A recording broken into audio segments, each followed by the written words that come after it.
Walking చేస్తే మార్నింగో లేదంటే ఈవినింగో చేస్తారు. అన్ని పనులు పూర్తి చేసుకుని నడక మొదలు పెడతారు. ఆరోగ్యం కోసం అవసరం కూడా. అయితే కొందరు మాత్రం లంచ్ చేసి ఎంచక్కా వాకింగ్ ట్రాక్స్ ఎక్కుతున్నారట. ఇది ఎక్కడో కాదు, సాక్షాత్తు సెక్రటేరియట్లోనే. లంచ్ చేసిన తర్వాత సెక్రటేరియట్లో ఎక్కడ చూసినా వాకింగ్ చేస్తూ బిజీగా ఉంటున్నారట ఉద్యోగులు. సర్కారీ ఉద్యోగులు పని ఎగ్గొడతారనే ముద్ర ఉండనే ఉంది.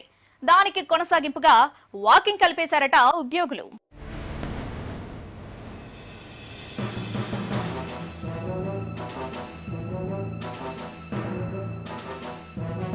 సెక్రటేరియట్లో కొందరు ఉద్యోగులు ఆడింది ఆట పాడిందే పాటగా తయారైందని టాక్. మధ్యాహ్నం 2 దాటితే చాలు కంప్యూటర్లు క్లోజ్ చేస్తున్నారని, పేషీలు ఖాళీలు చేస్తున్నారని తెలుస్తుంది. ఇక లంచ్ కాగానే హాయిగా వాకింగ్కి వెళ్తున్నారు. సెక్రటేరియట్ లోపల వరండాలో, బయట ల్యాండ్స్కేప్ లో ఎక్కడ చూసినా వాకింగ్ చేస్తూ ఉద్యోగులు దర్శనమిస్తున్నారు. ఆ టైంలో సెక్రటేరియట్లోని ఏ డిపార్ట్మెంట్కి వెళ్ళినా అంతా ఖాళీ సీట్లే కనిపిస్తున్నాయట. డ్యూటీలు వదిలి ఆఫీస్ టైంలో సెక్రటేరియట్లో ఉద్యోగులు వాకింగ్ చేసుడు ఏందని ప్రశ్నిస్తున్నారు జనం.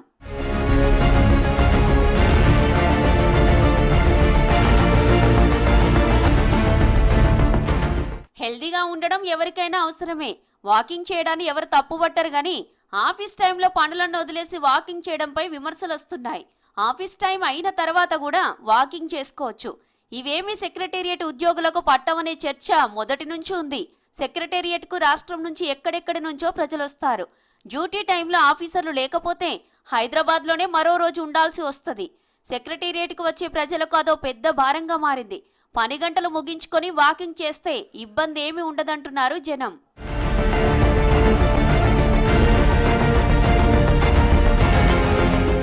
ప్రభుత్వ ఉద్యోగులు అంటేనే ప్రజల్లో భిన్నమైన అభిప్రాయాలు ఉంటాయి. ఆఫీసులకు సమయానికి రారు, వచ్చినా పని చేయరు.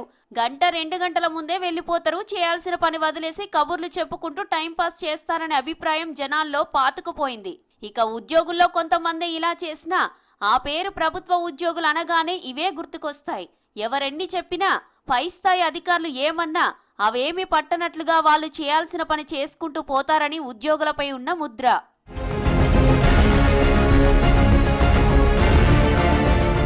వర్కింగ్ హవర్స్ లో ఉద్యోగుల వాకింగ్ పై విమర్శలు వెల్లువెత్తుతున్నాయి.